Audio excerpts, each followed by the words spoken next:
Bien, bonjour à tous. Nous allons voir aujourd'hui notre première vidéo sur l'utilisation de Simscape, donc de la démarche acausale dont je vous ai parlé dans les premières vidéos.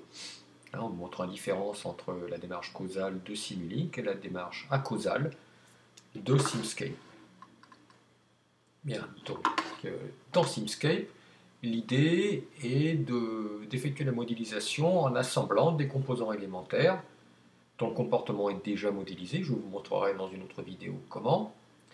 Et ces composants sont proposés dans 10 bibliothèques. Donc, je vais ouvrir la bibliothèque de Simulink. En fait, c'est une bibliothèque de Simulink. Voilà, un modèle vierge qui me permettra d'accéder à la bibliothèque. Alors, si je descends, je vais trouver la bibliothèque de Simscape. Là, voilà. Donc, je vais l'ouvrir.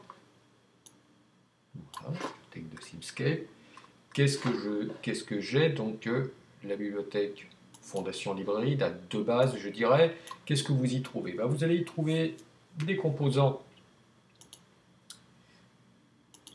du domaine électrique, voilà, des condensateurs, des diodes, des références électriques, des masses, quoi, des potentiels zéro, des petits convertisseurs électromécaniques, on verra que c'est très utile pour modéliser un moteur à courant continu, un switch, un interrupteur, des résistances évidemment, voilà, donc un petit ampli hop, donc un petit peu de tout, et qu'est-ce qu'on va y trouver? Un capteur de courant, un capteur de tension, donc un ampèremètre et un voltmètre.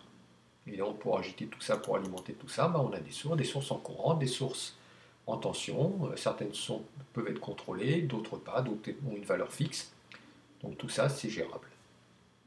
Alors vous avez la même chose de manière analogue en mécanique, donc pareil, des capteurs mécaniques, donc dans le domaine de rotation, une inertie.